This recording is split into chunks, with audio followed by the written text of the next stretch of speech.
Grâce à la photographie, la nature peut être enfin capturée sans danger.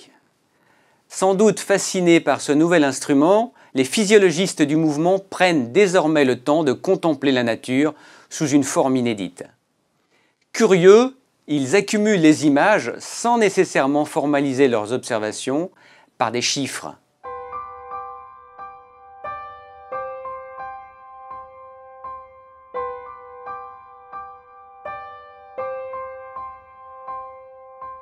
Atlas du monde animé, bestiaire et imagier deviennent l'abécédaire du peintre animalier ou du sculpteur.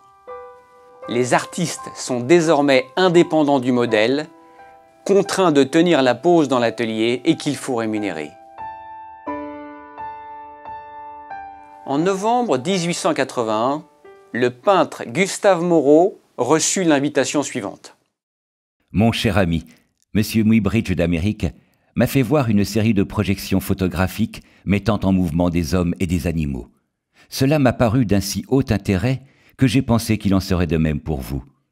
Et qu'afin que vous en puissiez jouir avec d'autres amis, j'ai prié M. Muybridge de recommencer cette expérience. Venez donc samedi prochain, 29, de 8 à 9. Vous aurez peut-être quelque plaisir à voir la chose et vous m'en ferez un grand. Venez sans cérémonie, je suis seul et je n'invite pas de dames. À vous, bien cordialement, Ernest Meissonnier.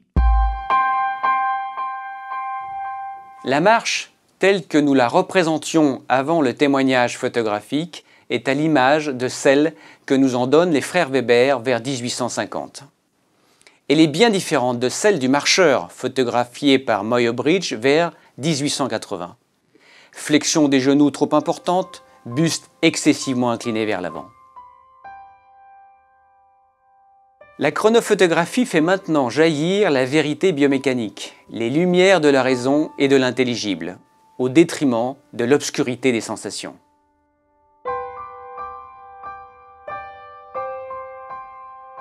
La sincérité apparente des photographies surpasse la vision naïve mais transcendée du peintre qui doit traduire explosion, énergie et puissance de l'animal.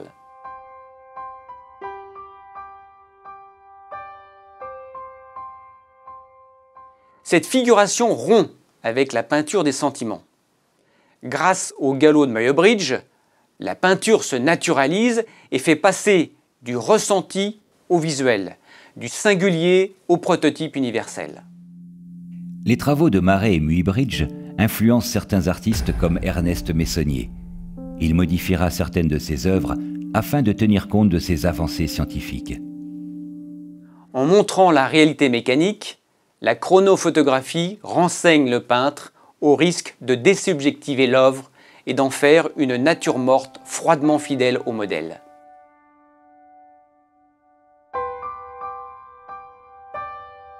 Les épreuves de Marey et Muybridge deviennent alors une formidable banque de données pour les artistes. Cette brusque intrusion de la technologie dans la création artistique n'est pas du goût de tout le monde. Pour Auguste Rodin, l'œuvre d'art ne peut être une copie de la nature. Quant au poète Charles Baudelaire, écoutons-le parodier les adorateurs de la photographie. Je crois à la nature, et je ne crois qu'à la nature. Je crois que l'art est et ne peut être que la reproduction exacte de la nature. Ainsi, l'industrie qui nous donnerait un résultat identique à la nature serait l'art absolu. Un Dieu vengeur a exaucé les vœux de cette multitude. Daguerre fut son Messie. Et alors elle se dit, la multitude, « Puisque la photographie nous donne toutes les garanties désirables d'exactitude, ils croient cela les insensés. L'art, c'est la photographie. » À partir de ce moment, la société immonde se rua comme un seul narcisse pour contempler sa triviale image sur le métal. Dorénavant, l'image n'est plus celle qui est toute attachée au corps du peintre et du dessinateur, mais celle qui est donnée par l'intermédiaire d'une machine ou d'un processus photochimique qui décolle l'observateur du monde à explorer.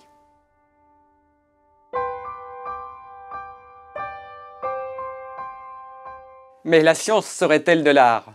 Non, car Marais nous montre la nature de l'extérieur.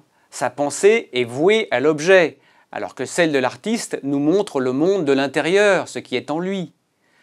Mais tout de même, le scientifique nous montre la nature de son point de vue, c'est-à-dire de celui qui se trouve derrière la caméra, qui cadre, décide de l'éclairage, choisit et met en scène le sujet.